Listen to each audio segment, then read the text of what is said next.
Documentos. Radio Nacional de España. Ramón Gaya.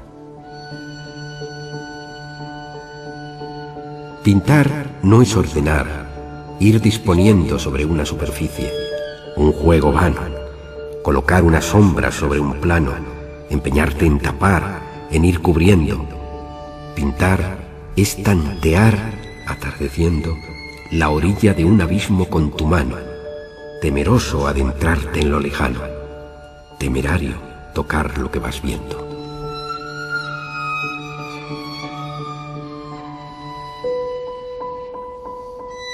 Ramón Gaya no es desde luego un pintor que escribe ni un escritor que pinta, aunque él ha insistido en muchas ocasiones sobre su condición fundamental de pintor, restando, yo creo que algo coquetamente, un poco de importancia a sus ensayos.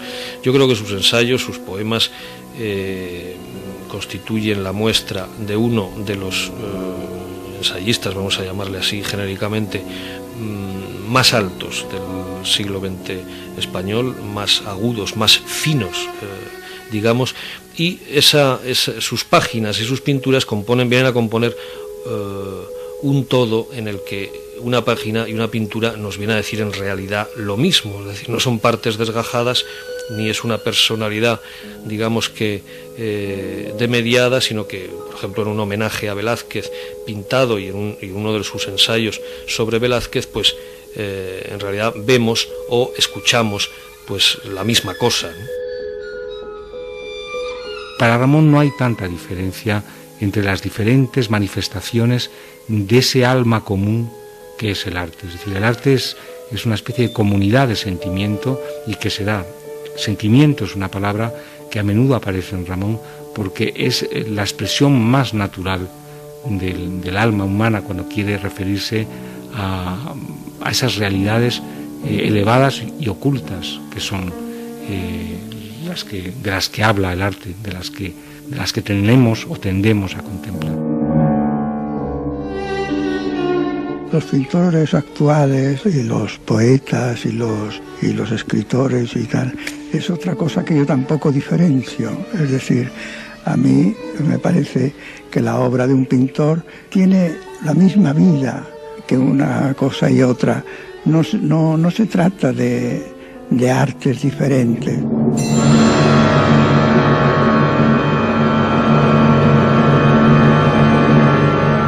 Pintar es asomarte a un precipicio, entrar en una cueva, hablarle a un pozo y que el agua responda desde abajo. Pintura no es hacer, es sacrificio, es quitar, desnudar, y trozo a trozo el alma irá acudiendo sin trabajo. De pintor a pintor. Ramón Gaya, 1978. Yo empecé a pintar, bueno, desde que me conozco, o sea, desde niño, dibujaba y con lápices de colores y acuarelas y eso.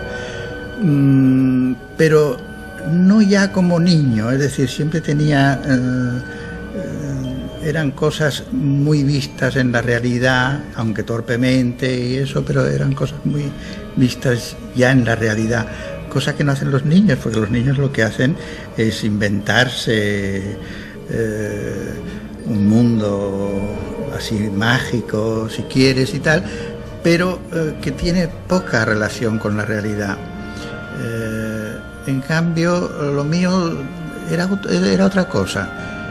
Total, que a los 15 años empecé a escribir, y porque empecé a estar en desacuerdo con el momento artístico y entonces empecé a pensar y a meditar sobre ese tema, sobre la pintura. Y la pintura no se pinta como la poesía no se escribe. La poesía se es, y la pintura se es, y la música se es, o es inútil que te pongas a escribir lo que quieras y a pintar lo que quieras.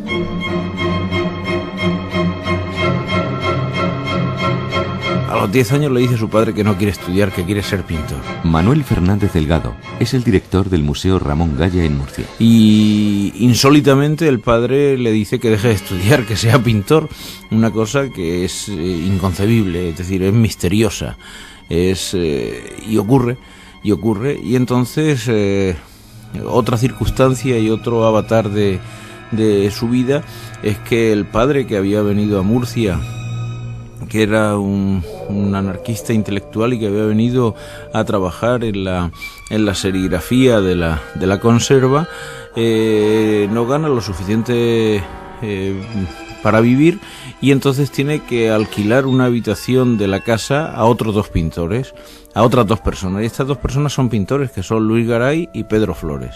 Y entonces el Ramón Gaya niño coincide y ve todos los días como 2 grandes pintores, 10 años mayor que él cada uno de ellos, pintan, y esto lo ratifica en esa decisión que toma. Ramón Gaya es un caso excepcional, primero de familia. Él es hijo de un obrero anarquista, de un litógrafo anarquista. Andrés Trapiello es escritor y experto en Ramón Gaya en su faceta literaria. Y desde muy niño, a los 10 años, muy en serio, le plantea que no quiere seguir estudiando, que no quiere ir al colegio, que él quiere ser pintor. Esta, en fin, que podía parecer extravagancia de un niño, un capricho absurdo, es secundado por 2 o 3 pintores mayores que él, que son los que le daban clase. El padre entiende que, como anarquista que es, que la escuela a un niño le puede ayudar y a otros no, y le saca del colegio y se pone a pintar. Y Ramón Gaya empieza a pintar a los 10 años de una manera como un profesional, no con su estudio, porque él no ha tenido nunca estudio, pero en su casa, y con una enorme tenacidad. Ramón Gaya es un autodidacta, es decir, él entra en el mundo de la pintura. Enrique Andrés Ruiz es crítico de arte y fue comisario de la exposición antológica de Ramón Gaya, organizada con motivo de la concesión del primer premio Velázquez al pintor murciano. En fin, en ese ambiente de admiración y de fascinación por la pintura moderna conocida a través de las revistas y de las publicaciones, luego su relación con los pintores que antes hemos citado, Garay, Bonafé, etcétera, pues fue importante en su juventud, pero realmente todo cambia con el descubrimiento del Museo del Prado. Sus maestros, desde luego, son maestros antiguos y siempre vivos.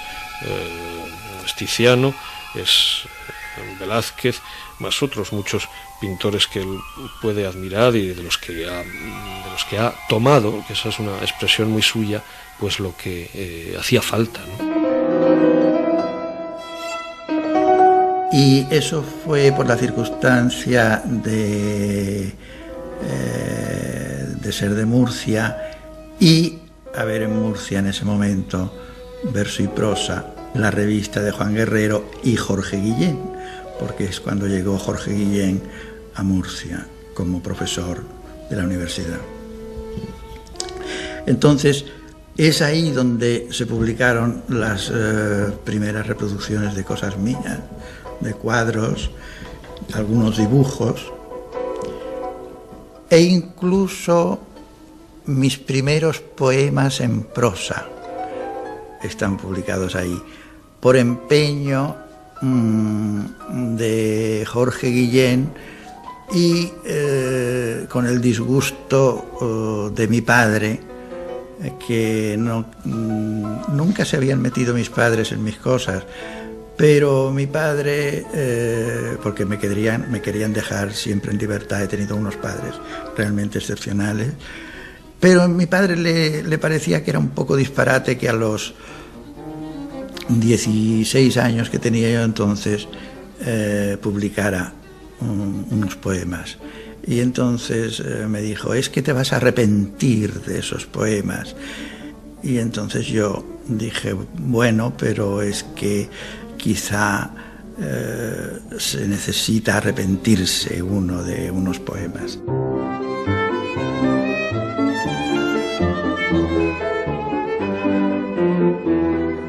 Ramón Gaya Pomés nació el 10 de octubre de 1910 en Murcia. A los 10 años dejó el colegio para dedicarse de lleno a la pintura, formándose junto a los pintores Pedro Flores y Luis Garay, ambos paisanos suyos. Su vida ha estado muy vinculada a la generación del 27, a cuyos miembros conoció siendo todavía muy joven y con algunos de ellos trabó gran amistad. Después, cuando fui a Madrid, en enero del 28, me acompañó Juan Guerrero, que era un poco mi mecenas y que tenía muchas esperanzas puestas en mí, y entonces me presentó a las personas del grupo, que eran Alberti, Lorca, Bergamín, en fin, Gerardo Diego, todo. Y cuando pasé ya unos meses después para París, pasé por Madrid, digo, pero para camino de París, para mi exposición, entonces Juan Guerrero, que entonces tenía mucho poder, es decir, era una de esas personas que podían reunir en un salón o en un estudio o en una mesa de café, podían reunir personas incluso que se odiaran. En un estudio que prestado por Juan Bonafé, que es otro pintor amigo mío, que yo estimo mucho, y en ese estudio estuvieron todas estas personas que constituían la generación del 27, o la mal llamada generación del 27, y entonces es cuando yo conocí a todas estas personas.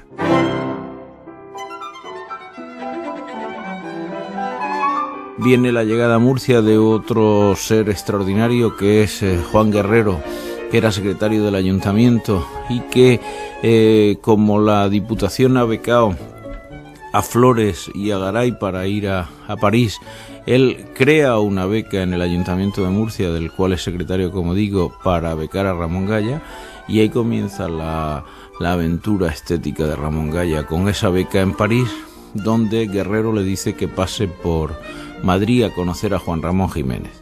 Juan Ramón Jiménez epata a Ramón Gaya y le dice que cómo puede ir a París si no conoce el Museo del Prado, y hace una visita al Museo del Prado, una visita que será trascendental y definitiva a lo largo de su vida.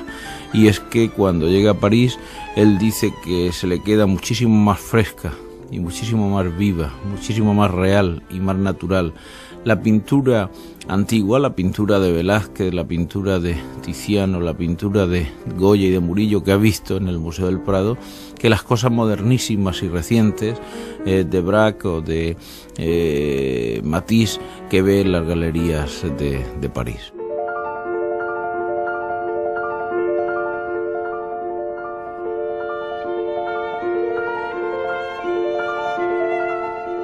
Ramón Gaya iba a cumplir 18 años cuando viaja a París para conocer la obra vanguardista y a sus autores.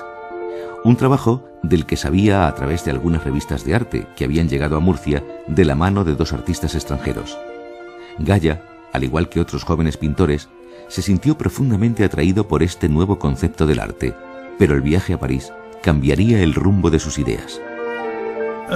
Lo que sucedió es que ese muchachito, que llegó entusiasmado a París y atraído por todas las novedades, y que había estado soñando a través de las reproducciones con ver estas cosas, a ese muchacho se le cayeron los palos del sombraje. Es decir, que Rouault, Braque,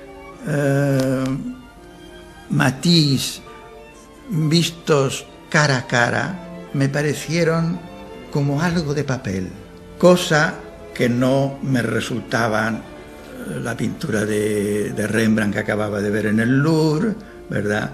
La Victoria de Samotracia, todo eso a mí no me parecía de papel. Y entonces yo no entendía por qué había que adherirse a eso que tenía esas esa partícula de papel que yo le veía, como una inconsistencia. Entonces a mí me pareció que era una tontería seguir vanguardias, estilos, tendencias, indagar formas nuevas. Son inacabables las que existen. Y todo eso me lo planteé yo en ese momento.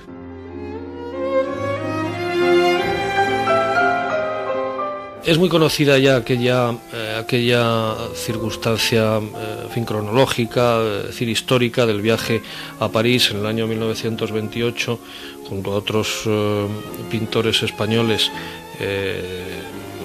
para conocer a Picasso y para conocer de cerca e in situ las obras de lo que era la pintura moderna que él había visto fundamentalmente a través de las revistas Cahiers d'Art y otras en casa de Juan Guerrero Ruiz y por otras publicaciones. Eso había determinado en él y en los pintores jóvenes de Murcia un entusiasmo, como ocurría en todos los pintores españoles jóvenes, por ese tipo de pintura. El hecho es que ya en París él siente una aguda decepción y digamos que, aun salvando algunas figuras que le siguen interesando muchísimo durante toda su vida, como puede ser Modigliani, como puede ser Paul Klee, como puede ser incluso cierto Matisse, como puede ser el Cézanne de las acuarelas, etcétera, pues él ve que ese arte se ha convertido en una especie de juego estético y que realmente que donde está su lugar es en la actualización y en la revitalización de la tradición española, que sobre todo él localiza en el Museo del Prado, al que no en vano él mismo llama Roca Española.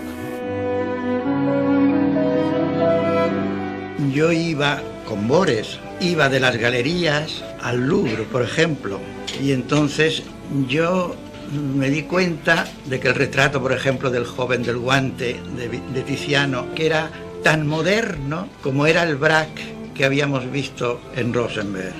Y entonces eso no me lo explicaba yo. Yo decía, bueno, si es tan moderno y además es mucho más fijo, porque esto está aquí y está no en el Renacimiento, está aquí, ahora está, y se sostiene completamente vivo, completamente actual. Y el cuadro de Braque, en cambio, cada semana bajaba algo de lo que había hecho.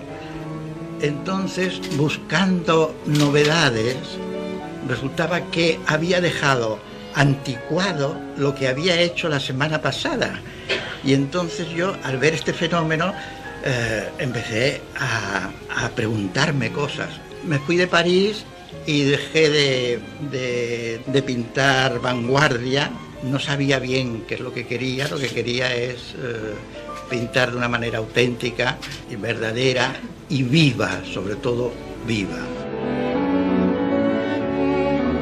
En realidad Ramón Gaya no ha seguido, digamos que las pautas, o vamos a mejor llamarlas prescripciones, del arte contemporáneo español internacional, es decir, esa deriva vanguardista y posvanguardista que ha llevado al arte contemporáneo a ser lo que es hoy.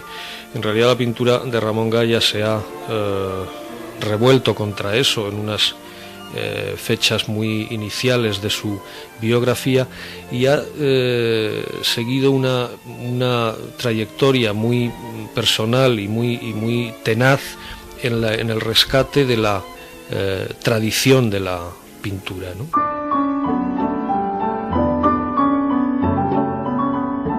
El crítico de arte Enrique Andrés Ruiz nos sitúa en la búsqueda pictórica de Ramón Gaya, mientras que Manuel Fernández Delgado, director del Museo Ramón Gaya, profundiza en la filosofía del pintor. Para Ramón Gaya el arte moderno termina en el impresionismo, es decir, pero arte moderno es un pintor chino del siglo XIII, arte moderno es Velázquez, arte moderno es Rembrandt, es Tiziano y son Cézanne y Van Gogh. Y ahí está, y entonces claro, esto para la gente que está haciendo vanguardia es una cosa fuerte, es una cosa dura y hay una persecución, y toda la gente que apoya la vanguardia no puede apoyar a Ramón Gaya. Entonces toda esta es la razón de ese silencio de la crítica que ante la contundencia del razonamiento de Gaia pues se queda callada y lo ignora, lo omite totalmente.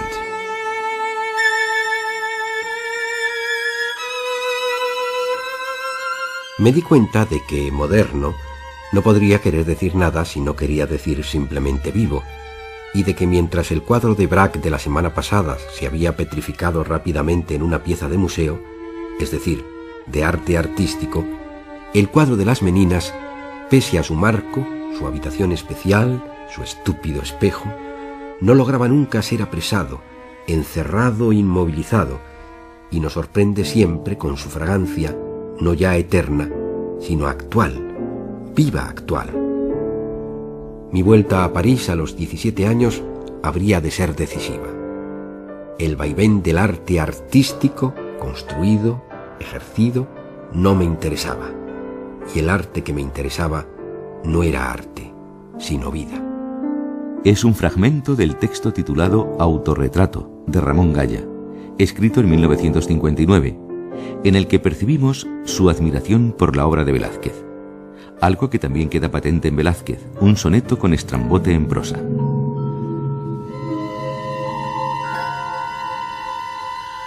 Mucho ha sido borrado por su mano, lo ideal, lo perfecto, la belleza. La misma fealdad, con su tristeza, se ha disuelto en el aire soberano. Un lujo de pintura, veneciano, ha querido perderse en la justeza. Topamos con lo externo y la pobreza de la vil superficie, el rostro vano, la fachada de todo, lo aparente. ¿Solo ha sido copiada y respetada la sorda piel del mundo aquí presente? Parece que estuviera bien pintada la simple realidad indiferente, pero el alma está dentro, agazapada.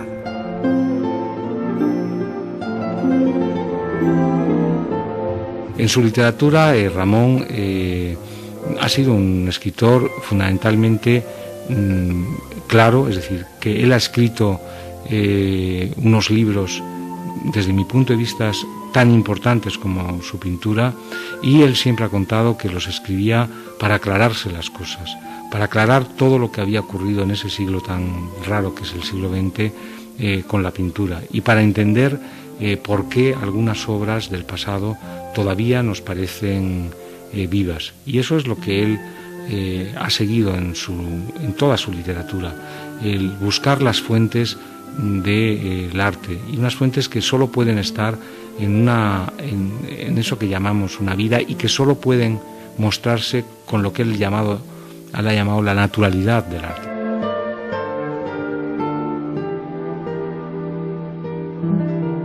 No creo que existan las vanguardias, es una palabra además rarísima, y yo creo que la modernidad es una cosa que existe, la modernidad sí, pero solo existe la modernidad que nos llega a nosotros, es decir, no la modernidad que nosotros queremos inventarle a la creación.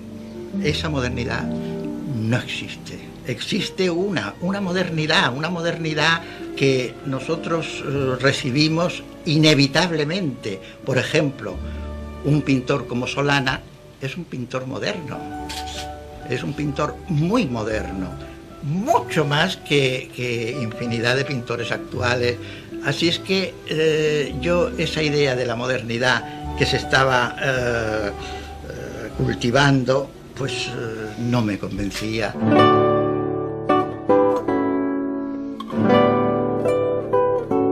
En París, la decepción ante las vanguardias no desanima, sin embargo, al joven artista, que de regreso a España se instala en Madrid en 1935.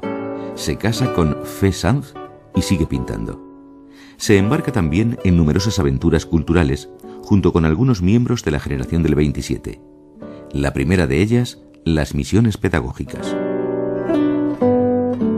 La República le embarca en un proyecto ilusionante como es el de las misiones pedagógicas, donde ya con Cernuda, con María Zambrano, con Rafael Dieste y con Antonio Sánchez Barbudo y con otras gentes, pues se dedican a esas misiones de cultivar a la gente menos favorecida en España. De modo que empiezan a dar vueltas por toda España, conoce muy bien España, eso le sirve para un contacto, para un joven como él. Entonces tenía exactamente eso, tenía 20 años, 21 años, bueno, pues eso fue primordial, además relacionarse pues eso, con lo mejor de esos grupos. Yo creo que es tal vez la aventura más hermosa del arte español de todo el siglo XX, la aventura de las misiones pedagógicas. Si la gente no puede ir a los museos, llevemos los museos, el museo a la gente. Si Mahoma no va a la montaña, llevemos la montaña a Mahoma. Y yo creo que esa aventura es definitiva en la obra y en la vida de Ramón, primero por la gente con la que convive, segundo por la misión que tienen, tercero por su forma de ver y de entender la pintura. Las misiones pedagógicas eran una especie, sí, de academia ambulante que ideó Bartolomé Cosío, que era para llevar justamente, porque entonces las comunicaciones eran penosas, la movilidad de las gentes era mínima o nula, la gente en los pueblos no había visto nunca un cuadro que no fuera el de las iglesias, no había visto nunca una obra de teatro, no había visto nunca una representación de nada, no conocía los libros. Y entonces las misiones pedagógicas organizan con unos camiones, con unas caravanas, exposiciones itinerantes con copias que determinados pintores, entre ellos Goya, Bonafé y otros, habían hecho de cuadros conocidos del Prado, elegidos por los directores de esa empresa. Al mismo tiempo hacen a veces teatro, es muy parecido a lo que hacía La Barraca de García Lorca, y van por todos los pueblos pues llevando la buena nueva del cambio, es decir, de que la cultura era para el pueblo de verdad. Ramón Gaya recorrió el país ofreciendo charlas sobre pintura española junto a Rafael Dieste, Antonio Sánchez Barbudo y Luis Cernuda. Viajaban con 12 cuadros de gran formato, copias de los grandes maestros del Museo del Prado, algunos de los cuales llevaban la firma del propio Ramón. 2 años más tarde, iniciada la Guerra Civil, se instala en Valencia, donde forma parte de otro proyecto, Hora de España. Hora de España es probablemente la revista más importante en la Guerra Civil. Es una revista, en principio, de pensamiento, incluso de debate, cosa que en el otro bando era impensable, una revista de debate durante la guerra. En la revista de Hora de España tuvieron lugar, entre otros, protagonizados por el propio Ramón Gaya, debates muy importantes sobre el cartel de guerra, con en aquel momento, poderosísimo Renau, que era un comunista, en fin, ferocísimo, y Ramón Gaya se atrevió a disentir con alguien que era, o que pertenecía a algo muy dominante. Hora de España es un proyecto que se le ocurre creo recordar, si la memoria no me traiciona, a Moreno Villa, y es el proyecto de que unos jóvenes lleven adelante una revista en la que lo mejor, lo más granado de la intelectualidad, de la poesía y del pensamiento y de los pintores de la República puedan tener un sitio donde publiquen aquello que vaya a contribuir desde su punto de vista, es decir, desde las posibilidades de sus medios intelectuales a la victoria de la guerra. Es decir, que el intelectual escribe, el pintor pinta y el soldado está en la trinchera. Ese es un poco el principio, y consiguen hacer una revista importantísima. Nosotros nos habíamos batido dentro de la Guerra de España, nos habíamos batido por conservar una dignidad literaria, y nosotros nos batimos por conservar hacer una revista que no fuese un panfleto, que no fuese, y en donde se pudiera publicar obra de creación verdadera. Y nos habíamos batido por defender al arte de esa servidumbre con el compromiso político y tal. Eso entonces era casi jugarse la vida. Entonces pues habíamos querido conservar siempre los números de Hora de España que estuvieran lo más limpios posible de eso. Y creo que se consiguió la mitad de lo que queríamos. Ramón, en este proyecto que hacen, como digo, los más jóvenes, Rafael Dieste, María Zambrano, Rosa Chacel, el propio Cernuda, a que censuraron en uno de los tomos un poema dedicado a Lorca por razones de homosexualidad. El Partido Comunista, que bueno, pues, planeaba un poco siniestramente sobre todas las actividades intelectuales de ese momento, pues lo vetó con gran disgusto, obviamente, de Cernuda, que además motiva el exilio de Cernuda. Y Ramón publica unas cuantas prosas y unas cuantas incluso poemas en esa revista, y publica sobre todo todas las viñetas que aparecen a lo largo de la revista, que son muchas, no solamente las de la cubierta, sino por dentro viñetas deliciosas y llenas de vida, muy expresivas, y bueno, que son hoy inconfundibles.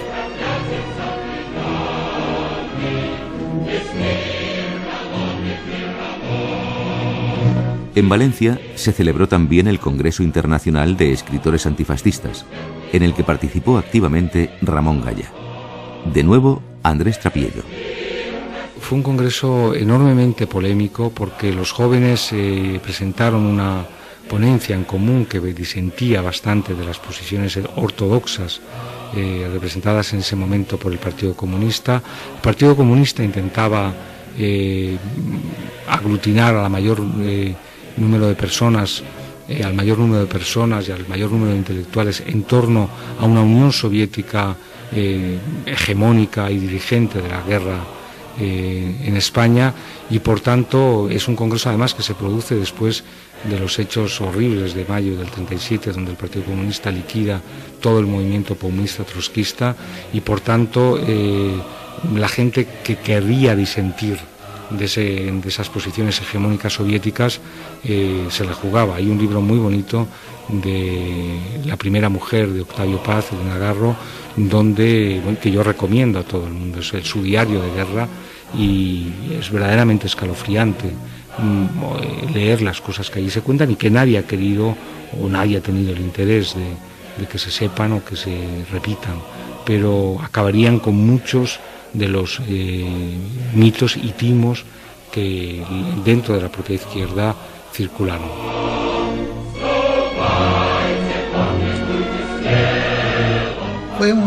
Quizá fue una ilusión,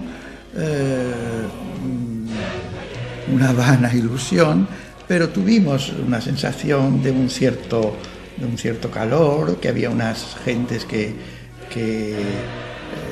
habían venido, otros que se habían abstenido. Faltaba, claro, la figura de Gide, que era importante. Recuerdo nuestra propia intervención, los jóvenes, que está registrada en Hora de España y que está firmada por María Zambrano, Arturo Serrano Plaja, Lorenzo Varela, Antonio Sánchez Barbudo, Rafael Dieste, Ángel Gaos, creo, y yo. El Congreso fue importante, pero fue importante sobre todo desde un punto de vista, yo diría que más publicitario que otra cosa, porque finalmente fue un Congreso que, hicieron grandes declaraciones, pero al cabo de un tiempo, 2 meses, o como decía Stephen Spindler, de comer unas paellas y jugar al ping-pong en unos hoteles, todo el mundo se fue a su casa y aquí paz y después gloria.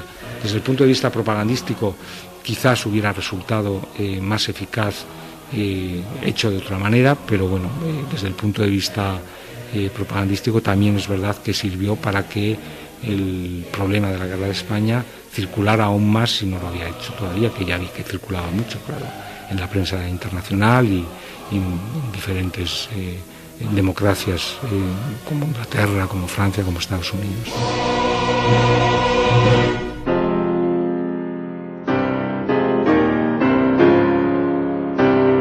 1939. Ramón Gaya, al igual que otros muchos intelectuales, se ve obligado al exilio que le lleva a México. Con él viajan los recuerdos, uno de ellos su vida junto a Fe Sang, su primera mujer. Este es el primer acontecimiento trágico de su vida, la pérdida de la muerte de su mujer en el bombardeo de Figueras, el paso por el campo de concentración de Saint-Cyprien al sur de Francia, la ida a México en el Sinaya y la llegada a México, donde él llega a escribir en su diario una cosa tremenda, y es que más que el exilio de su patria, lo que está viviendo es el exilio de la pintura. Él sufre muchísimo porque llega a un país donde no hay pintura en el concepto de la pintura clásica, donde hay otra cultura, donde como español tiene la guerra de los mexicanos, de los grandes muralistas, que lo machacan y lo persiguen porque él dice que están haciendo una cosa que no tiene nada que ver con la pintura, y allí pasa necesidad, pasa hambre, hay días que no sale de su casa, que no se levanta para no consumir y no gastar energía porque no tiene con qué reponer esa energía. Ha renunciado a muchísimas cosas por hacer una obra y por ser un creador. Me di cuenta que el verdadero exilio era alejarme, no ya de mi patria, no ya de mi suelo, sino de la pintura. Es decir, llegar a México y ver todos esos cartelones y toda esa pintura plana, llena de ideas políticas, y pues no me interesaba nada, no me interesó tampoco nada, y me encontré viviendo 14 años en un país en donde yo no podía ver 20 centímetros de pintura verdadera. General Ramón no quiere hablar del exilio, porque para él el exilio fue una enorme faena. Para él el exilio fue una ruptura con la pintura. Él no es un exiliado, él es un pintor. Pintor, en primer lugar, al que le exilian, al que le roban el país y lo echan, lo lanzan fuera. Por tanto, el exilio lo ha vivido como un robo, como algo que a alguien se le ha arrebatado de una manera violenta, y obligándole a vivir en un país, además, como el mexicano, en el que tiene de todo menos pintura. Ahí la orfandad en la que vive en aquel momento es enorme, y de ese momento es de donde surgen los homenajes que él hace ya recurrentemente a lo largo de todos estos años, que son esos cuadros donde el tema principal es una estampa o una reproducción de otro pintor, y que él, digamos, repinta, vuelve a pintar en medio de objetos cotidianos, de copas, de vasos, de cerámicas, pero donde el homenaje es el homenaje, pues, a ese pintor, a Rembrandt, a Velázquez, a Vermeer, en fin, a muchos, a un pintor chino, a Van Gogh. Los muralistas, Diego Rivera y Siqueiros, no me interesaban nada, me parecían panfletos. Otro recuerdo que viaja con Ramón Gaya es el de su hija, que se queda con un buen amigo, Cristóbal Hall. Cristóbal Hall es la persona que después del bombardeo de Figueras, cuando muere Fe, la primera mujer de Ramón Gaya, es la persona que recoge a la hija de Ramón Gaya. Entonces él la tiene viviendo con él en el castillo, en el Château de Cardés, donde él vive en ese momento. Cuando Ramón Gaya sale del campo de concentración de Saint-Cyprien, hacen una excursión al Museo de Pau para ver pintura, Hall, Gaya y Bonafé, porque en ese momento Hall piensa que Zurbarán es muchísimo más pintor que Velázquez, y entonces ahí tienen discusiones fuertes sobre la primacía pictórica del uno sobre el otro o del otro sobre el uno, y cuando Ramón tiene que embarcarse en el Sinaí hacia el exilio de México, Cristóbal Hall se queda con la hija de Gaya hasta que Gaya, a los 13 años de edad de la niña, vuelve a tener una relación con ella porque vuelve desde México y Ramón estaba en México entonces sí, sin papeles, y hacen un viaje por Europa, la lleva a Italia con él, y dice que es una de las cosas más difíciles de su vida porque se encuentra con una chica que ni es su amiga ni es su hija. Cristóbal Hall fue un personaje muy peculiar, singularísimo, de una gran finura intelectual y sensitiva. Era un pintor inglés que, como algunos otros, había recalado en la Murcia de los años 20 y en el procedente del Valladolid de esos mismos años, en el que había conocido ya a gente como Emilio Gómez Orbaneja o Jorge Guillén.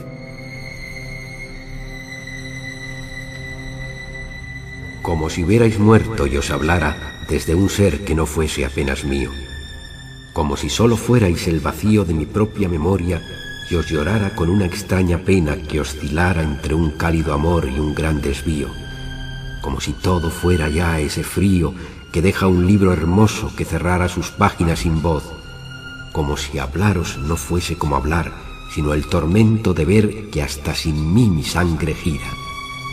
Solo puedo engañarme y engañaros, hacer como que estáis, como que os siento, cuando el mismo miraros ya es mentira. A mis amigos, México 1939, autor Ramón Gaya. El exilio mexicano de Ramón Gaya termina en 1952. El 19 de junio de ese año escribe en su diario: Salida de México. El 21 de junio, fechado en París, escribe: Anteayer, atontamiento de la salida. Los amigos, el equipaje. Atontamiento también de la llegada. En Orly, Concha y Clarita. Mañana estoy citado con Concha para ir juntos al Louvre. Allí tengo amigos perennes, Rembrandt y Tiziano sobre todo, que me ayudarán a entrar en Europa.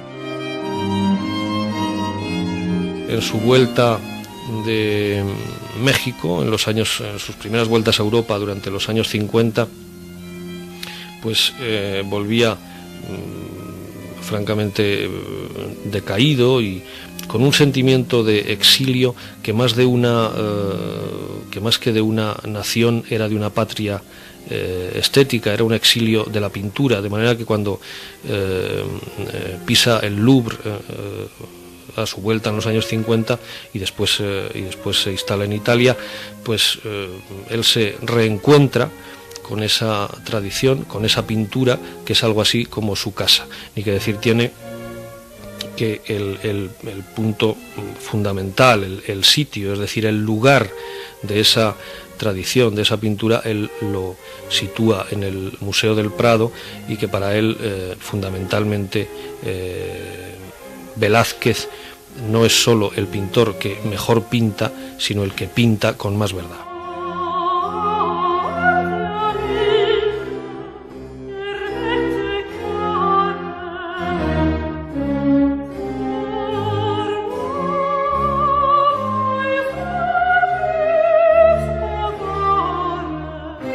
El regreso de Ramón Gaya a España se produce en 1974. Hasta esa fecha vive primero en París, luego en Venecia y Roma, lugar este último donde permanece casi 2 décadas. Atrás quedan 13 años de estancia en la capital azteca, donde realiza sus numerosos homenajes a lo que él considera la pintura verdadera. Y atrás quedan también años de desesperanza, aunque de intensa amistad y contacto epistolar con sus amigos del 27, entre ellos María Zambrano. Querido Ramón, ayer mañana te iba a escribir, pues me sentí llevada irresistiblemente a ello. Quería decirte que los días tan perfectos que he pasado en Florencia lo han sido en mucho por tu compañía tan perfecta, tan honda, tan delicada. Quería decirte gracias, pues me atrevo más a decir estas cosas por escrito.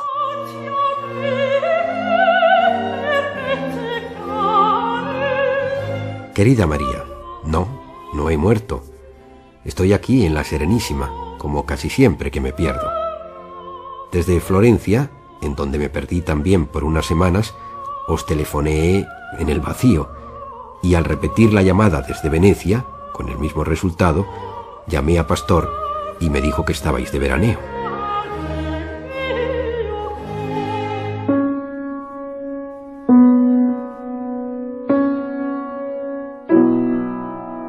No es amor quien muere, Luis Cernuda, somos nosotros mismos.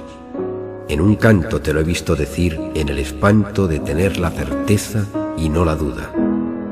En tus labios que escriben, tan desnuda te brota la verdad, que no sin llanto entregusto tus versos como el santo que en su propio sufrir encuentra ayuda. Amigo, realmente no he sido nada más que de Luis Cernuda. En México se estrechó mi amistad con Moreno Villa, otro de los componentes, y con José Bergamín. Bergamín ha sido,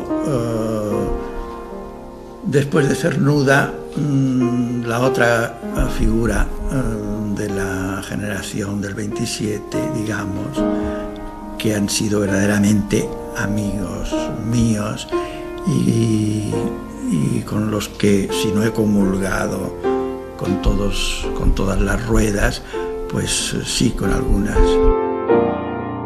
Luis Cernuda, María Zambrano, José Bergamín, Rosa Chacel, Tomás Segovia. Nombres en la historia de España y también en la vida de una de las personas más singulares de la cultura española, cuyo reconocimiento, sin embargo, tardó en llegar.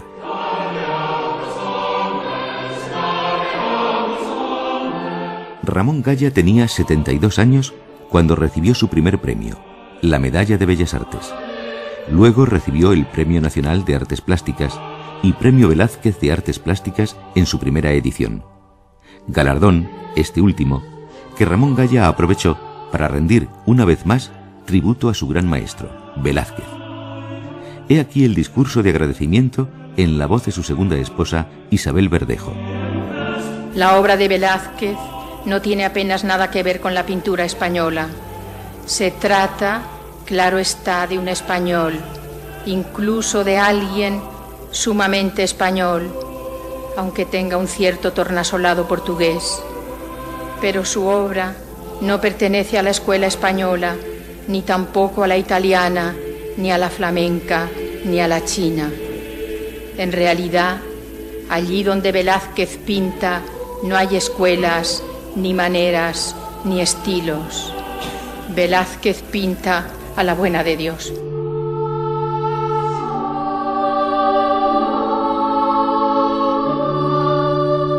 Velázquez, Pájaro solitario, es una de sus obras más emblemáticas, pero entre sus escritos encontramos también Homenaje a Picasso, Diario de un pintor o El sentimiento de la pintura, además de cartas y poesías.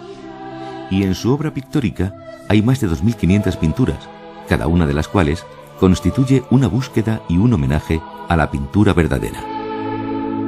Ha habido pintores, para entendernos, figurativos, en fin, pintores que han insistido en el rescate de la representación de la realidad, pero ni siquiera esto se corresponde muy bien con el caso de Ramón Gaya. A él lo vemos más bien homenajeando a la pintura de siempre, casi reclinándose ante ella, casi pintando de rodillas. Ese sería el sentimiento de la pintura, y indicándonos a nosotros cuál es el camino para encontrar la pintura de siempre, la pintura verdadera, sea pintada ahora o hace 4 siglos. Ramón Gaya nace en 1910, consigue el Premio Nacional de la Medalla de Oro de las Bellas Artes en el 87. Es decir, hasta el 87 Ramón Gaya ha sido una persona perseguida por la crítica. Esto pasa porque Ramón Gaya viene a España en el año 61 y Bergamín le organiza una exposición en la Galería Meyer en Madrid para que dé a conocer toda la obra que ha estado pintando en México durante todo este tiempo que él ha estado, y en Italia durante todo este tiempo que él ha estado en el exilio. Y hace una magnífica exposición, pero lee un texto suyo que es La naturalidad del arte y la artificialidad de la crítica, donde se mete de una manera razonada pero fuerte con los críticos, diciendo que el problema de los críticos no es que hablen de una cosa que no saben, sino que hablan de una cosa que no entienden, que no comprenden. La fama, por lo menos la que buscaban Cervantes o la que buscaba Velázquez, es de una naturaleza muy distinta. Es una fama para la propia obra. Y como un artista verdadero, como un creador verdadero, Ramón Gaya ha tenido siempre en mucho su obra, es decir, sabe lo que vale su obra. Podría decir como Don Quijote cuando se lo dice a su vecino Pedro Alonso: yo sé quién soy. Yo creo que en el fondo todo artista verdadero sabe quién es y por tanto no desdeña la fama, no desdeña la gloria. Lo que se ha hecho en otras épocas magníficas es ir haciendo eso que vieron los de las cuevas, ir llevándolo a una conclusión más acabada, como debía ser la vida entonces. Bueno, debía ser casi mejor que ahora. Ramón Gaya. Guión Elizabeth Norell. Narración José Antonio Ramírez. Con las voces de Javier Lostalé y Lourdes Guerras. Realización y edición digital Benigno Moreno, Miguel Ángel Coleto y Sergio Delgado. Documentos Radio Nacional de España es una serie dirigida por Elvira Marteles.